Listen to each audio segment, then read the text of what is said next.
Hello and welcome to Comics Catchup, where I read comics and catch you up on them. Today, I have read All-Star Superman, and this is the DC Compact Comics edition of it, which I think these are amazing. $10 for a full story of a comic. That's amazing. Reading it, I can honestly see why this is on so many people's list for essential Superman reading. It did give a good vibe of the character. It is a good characterization of Superman, but I feel like you should read a few other comics to grasp his character before this. The main premise of this comic is that Superman is essentially dying. Lex Luthor has set a trap, and now Superman is slowly dying. It has changed his cellular functions, and he is now dying. I honestly really love how each chapter is almost like a character study in its own way. We get one focusing on Lois Lane, we get another focusing on Lex Luthor, and in between we get some really good insight on how other people see Clark Kent. And I think it's really funny how people will never believe that Clark Kent is Superman in this comic. And honestly, you as a reader truly believe it. Like, Clark Kent can't be Superman. They have a different posture. Clark Kent is not as confident as Superman, obviously. I think the only thing that Clark Kent and Superman have in common are the love eyes that they give to Lois Lane.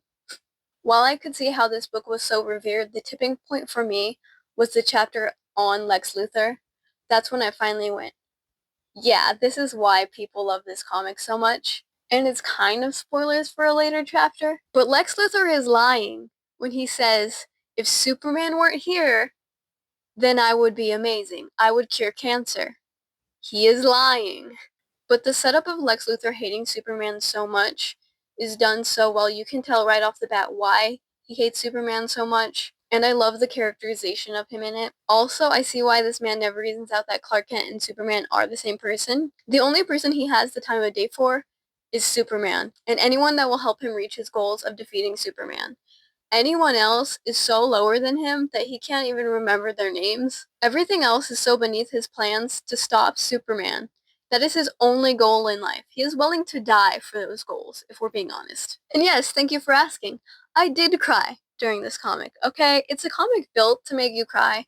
There's quite a few moments that are like, oh no, I feel it coming on. I can see why someone would cry at the Pa Kent stuff. The Pa Kent storyline sets up why Superman is the way he is, why he goes out of his way to try and save as many people as he can. He goes out of his way to save as many people as he can because he couldn't save the one person.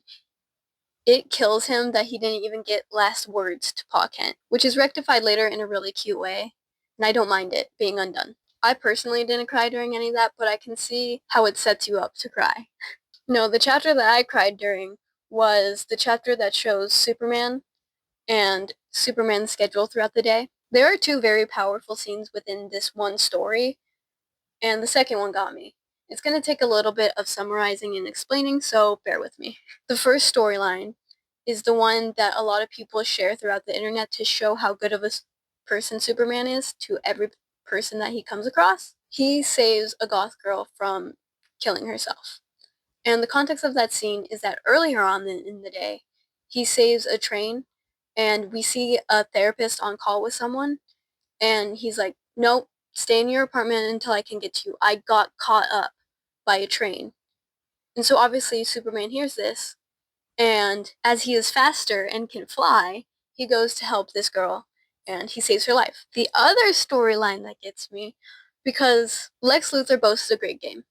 If there was no Superman, I would cure cancer. Lies. Outright lies that we are told in All-Star Superman. Those are outright lies. But Superman doesn't lie. He took the goodwill of the Kandor people. The Kandor people were willing to figure out scientifically how they can save Superman from dying. They love him so much, and they want to help him from dying. So he agrees to this. When he agrees to this, he knows that they might not find a cure for him because his biology structure is so complicated. He knows, agreeing to this, that they might never find a cure for him. But he knows that human biology, compared to Kryptonian biology, is simpler. He agrees to this deal knowing that it might just save kids with cancer and essentially everyone with cancer if you think about it. But this is set up earlier in the comic, where Superman goes to sick children, and he goes there every week. And then at the end of this comic, he goes, I might not see you next week, because that's when he's planning on dying. But you won't have to stay here either, because I have the cure for you. These people couldn't find a cure for me, but I knew they probably wouldn't. But I'm doing it for you. It just gets me so much. Superman just cares so much. He could have been selfish and he could have been like, no, spend all your time working on a cure for me. I don't care about these humans. I don't care about the earth that I protect every day. He doesn't even have to protect the earth, but he does this out of the goodness of his heart. Superman gave these kids something Lex Luthor never could. Hope. Hope for a better future. He cured them of cancer. The one thing Lex Luthor said he would do and never did. Not only because Lex Luthor is a liar, but because he is so obsessed with stopping Superman that nothing else matters. Frankly and sadly, the stuff that resonated with me the least in this comic is the stuff on the Bizarro planet. I just felt like it was an interlude that wasn't really necessary. It kind of just prolonged Superman's journey. I honestly wish it was better because the Bizarro world is so interesting to me, and the fact that it's basically a zombie thing could have been interesting, but I feel like there's so many other stories and elements that are so much better in the same book that it kind of just falls flat. The finale is pretty stellar. It has everything you want. The big culmination of everything this comic has been leading to, the big fight between Superman and Lex Luthor. And honestly, Superman defeats Lex Luthor not only with the brawn that he is capable of, but also his brains. I think there's an awesome callback about brains over brawn. Clark just destroys Lex. He destroys Lex's whole life. Not only does he make the brains over brawn comic, but he also points out to Luthor that if Luthor wanted to save the world, if it really mattered to him, Superman wasn't standing in his way. It was Lex Luthor's own selfish interest that was standing in his way. He owns him. But of course, still at the end of this, Superman dies.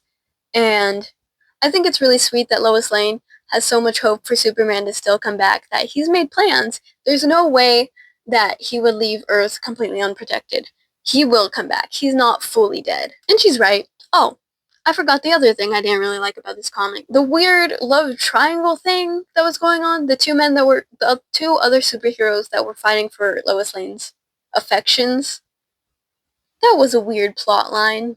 I didn't really enjoy it. I understand what they were trying to do, but it didn't really work for me. It's another weird interlude, but at least with this one, I really like how Superman defeated the villain in this one. I just love when Superman can defeat the villain by using his brains.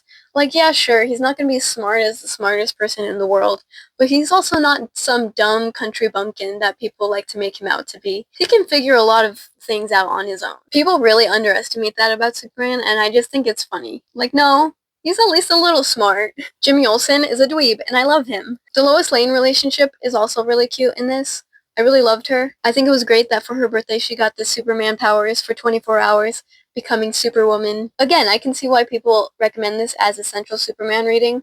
I also think that Superman Smashes the Klan is also a essential Superman reading. I like that a bit more, but that's just because it's a bit lighter. It's a bit fluffier, and it tackles a lot of important social issues. Not that this one doesn't, it's just in a different vein. Both stories are trying to do different things, and they both hit their marks. I also think it's really funny that Krypto shows up for one issue and one issue only. Again, there were a lot of other story arcs that were more important, but it's really funny that they introduced Krypto and then he's just gone. There are some really cute shots of him. It's just like they couldn't figure out what to do with him, so they're just like, okay, Krypto can show up in his teen years to young adult years and nothing else. Honestly, and I know this is shocking, it's why I'm excited for the Superman movie with David Cornsweet. This comic is really good though. The writing is good. The artwork is phenomenal at times. I'm just staring at the pages like, wow, they did this. This is amazing. There's some really creative stuff they did in tandem, and I really enjoyed it. Honestly, it can be hard to talk about comics that are so good or like well-liked, because it's like, what am I going to say that brings something new to the conversation? But I don't think that matters. I think it's just a good time. Honestly, catching up on all these Superman stories has been a delight. A favorite of mine so far has been Superman Smashes the Klan. I still need to read Superman for All Seasons. I think it'd be awesome to make a video on that one too. And My Adventures with Superman is really good though, the comic and the TV series. The comics take place in between the seasons, which I think is really fun. And it has a really good storyline. It adds a lot to, like, Lois's character and Ma and Pa Kent. It's really sweet. If we want to delve into the other super family, I'm going to read Supergirl Woman of Tomorrow eventually. I have read a little bit of Superboy and Young Justice, and I've read his newer comic, Superboy. I'm hoping to get the majority of the iconic stories out of the way by the end of this year, so we'll see how that goes. Thank you so much for stopping by and watching the first episode of Comics Catch-Up. There will be a lot more to come. It will be a mix of classic stories others can't believe I haven't read yet, or just stories that I'm really into right now, like the Fence series, like Pokemon Adventures, or I have Grand Slam Romance volume number 2 that I still haven't read yet, and it'd be awesome if I could share it with you guys. Thank you so much for watching. Bye!